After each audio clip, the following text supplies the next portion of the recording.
Okay, so today we're in our notebook, we're on foiling, page 1, and FOIL is, I guess you'd say an acronym or acrostic for first, outer, inner, and last. And you guys have done this before, but we're just going to do a little example with A plus B times C plus D.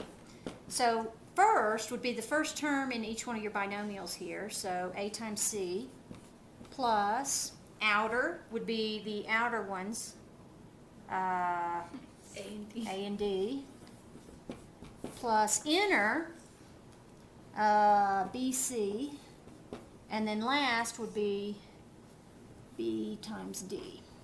Now none of these are like terms, boom, boom, boom, boom, so I can't add it any further than that, but later on,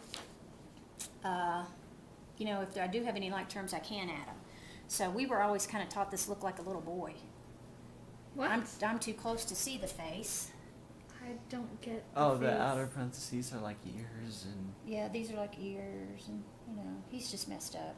Oh my God. Okay, so, all right, so we're going to do an example of foiling. Now, know that you can only foil when you have binomial times binomial. And binomial means how many terms? Two. Two. If you have like a monomial times anything, then just distribute everything. Binomial, it's easy to do the FOIL, which is first, outer, inner, last. So first would be 10x squared. Outer would be negative 20x. Inner would be plus 6x. Last would be minus 12. At this point, I want to combine my like terms. My negative 20x and my 6x are like terms, so I'll end up with a minus 14x and then minus 12 on that one. So, no problem on that? Mm-hmm. Okay, we're going to go again. So we'll look at our next example. And it is 3 minus 7x and then 2x plus 1. Now, whenever you're multiplying these, you just want to stick with the first, outer, inner, last. You don't really want to move them around inside. You're just used to seeing the x first, so this may look odd, but just leave it. So 3 times 2x is going to give me 6x. Outer gives me a plus 3. Inner gives me a minus 14x. Last gives me a minus 7x. Isn't that 14x squared? What did I mess up? 14x squared. Yes, sir. Thank you. So 6x. 3, negative 14x squared, and minus 7x. So combine the 6x and negative 7x, so I get negative 14x squared minus x plus 3. And when I write my final answer, I like to do it in descending order, okay? It's just the way to go, especially if you're doing division or anything like that. So let's just go ahead and name this. This is a second degree, which is another name for... Quadratic trinomial. A quadratic trinomial, that's right.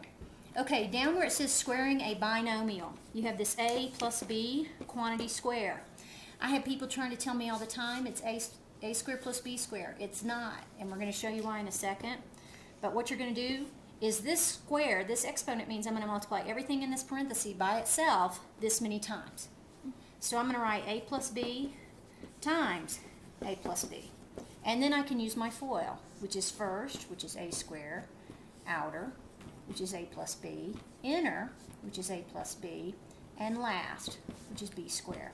Now, my ab and my ab are like terms, so I can combine those. I end up with a squared plus 2ab plus b squared.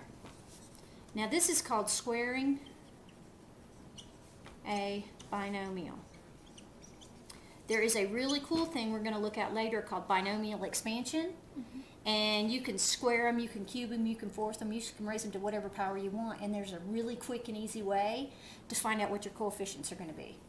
So that's something cool to know.